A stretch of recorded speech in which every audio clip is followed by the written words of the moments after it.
Alright, welcome back. So, give you a little pond update.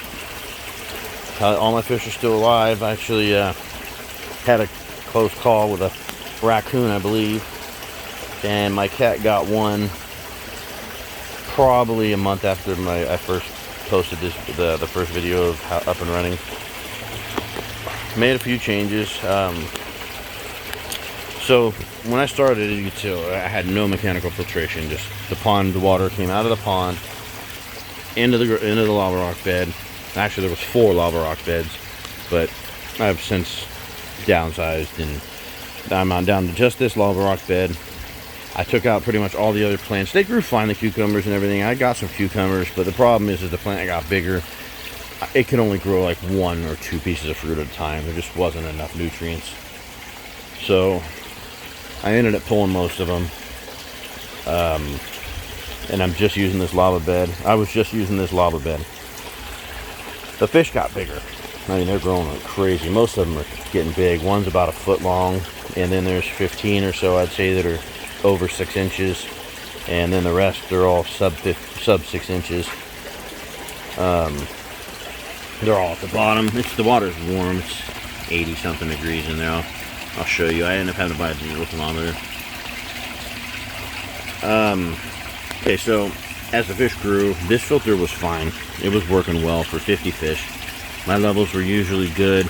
My what is it? God, I mix up nitrites and nitrates. One of them kept getting up over 100. I forget which one it was, and I had to do water changes. I would say every week, 30 to 40% roughly, as the fish got bigger. In the beginning, it wasn't a big deal. It wasn't a big deal at all. But, you know, at the last 2 months, since the fish have pretty much outgrown this pond, I've been doing 40% water changes every week, no exceptions. And I was like, well, you know, I'm going to build a bigger and better pond, so I might as well start breaking in a new biological filtration system to help me neutralize all this ammonia now in this pond, plus get it all established so when I move ponds, it'll be running and ready to go. I am going to buy a rotary drum filter, just by the way, because they're awesome, and I'm tired of cleaning these fucking filter pads every 2 days or whatever. So here's what happens. I built the skimmer today, so all this debris in the water, it was all in the bottom. I built that with about a 600 gallon per hour pump, plumbed with 1/2 inch. There's 2 power head-like nozzles on the end with air inlets, so you can actually see the air blowing up right by that basket over there. Just oxygenate the bottom. They spend a lot of time down there. It's been so hot. So this kicks up the stuff along the bottom, and it's going to get sucked into the skimmer. I just threw a bunch of food in to verify that it was actually working, and you can actually see everything being drawn to it. Look at all those bubbles, the food. So it's working amazing. So I got 2 2,800 gallon per hour pumps sucking out of that bucket, and then I got the one feeds into the lava rock bed because I needed to keep that online because it's already colonized with bacteria. And then I got the other one coming up into here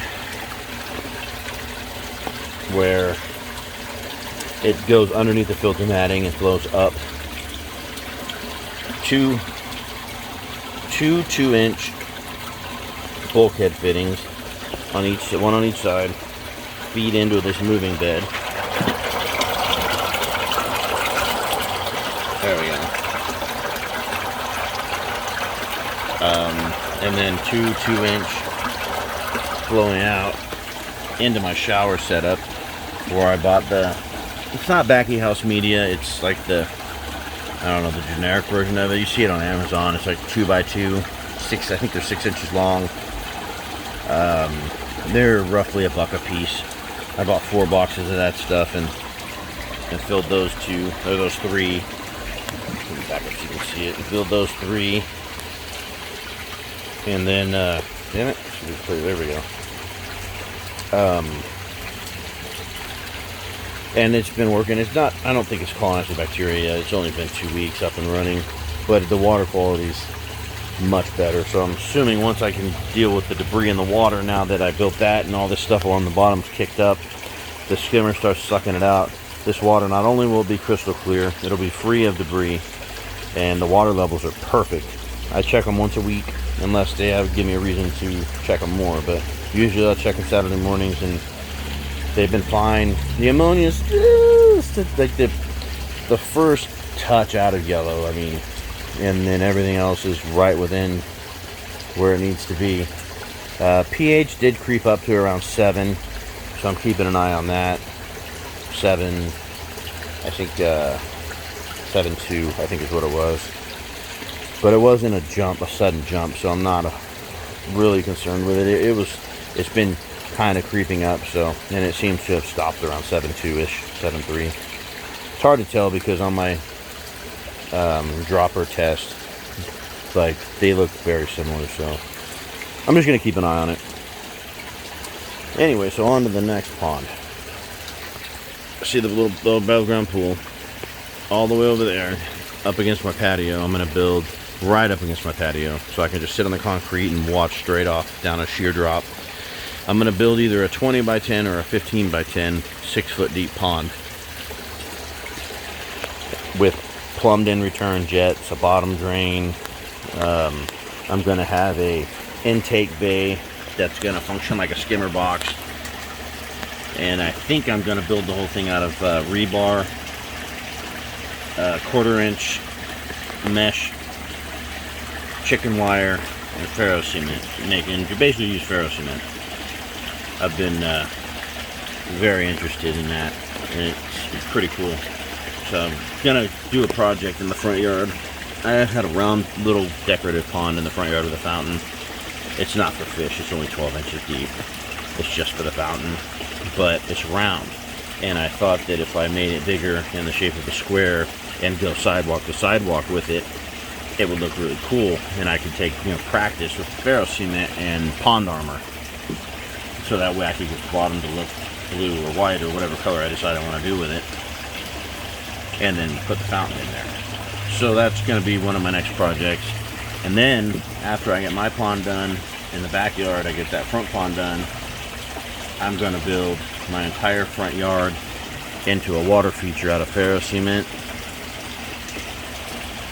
I'm going to make the rocks, I'm going to make the creek beds or the stream beds. I'm gonna make it all out of chicken wire, netting, or mesh wire, and ferro mix or concrete cement.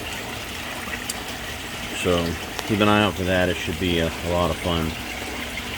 And I appreciate you guys watching, and I'll do another video here after my little broke-ass skimmer box cleans out the pond, and you can get a better visual of them. But the water's crystal clear. I mean, it's 4 feet deep. You can see right to the bottom. It's ripply, and I don't know how well it's working on the camera. It is a little bit cloudy today, but like I said, I was just moving everything around, and I stirred up all this debris. Not to mention I put that in yesterday. But it's doing what it's supposed to do. I'm watching this debris, and it's being lifted from the bottom. So it's working. It's just a matter of time before this sucks everything out of there. Well, anyways, I hope you enjoyed my 8x8, 4 feet deep pond that's well overstocked with 50-something fish. But I got great water quality, no issues. Oh, the only issue I have had, we've had about a month. That's right now it's 83 degrees in the water, and it's 9:30 in the morning. I'm in a greenhouse. I lifted up the sides for ventilation, but it's not enough. If it's 105 outside, it's 140 in here. It's usually about 35 degrees hotter in here than it is outside. And as a result of that, this pond gets up over 90 like nothing. So every couple of days, I have to do about this is only over the last month, since we've been really hot, from late June to July. I've been doing, I'd say, 20% water change every 2 days just to keep the water in the 80s. Luckily, it's been in the low 100s the last handful of days, so it hasn't been nearly as bad. Like yesterday, the hottest it reached in this greenhouse was 107, and the pond got to 85. Usually when it starts pushing close to 90, that's when I have to drop the temperatures some. I try not to do it in big jumps because I don't want to shock the fish, you know, so I don't want it to go up over 90 and then drop that thing back down to 85. But I gotta do what I gotta do. I can't let them cook. So anyways, well, I hope you guys have a great day, and thanks for watching. Till my next video. I'm out.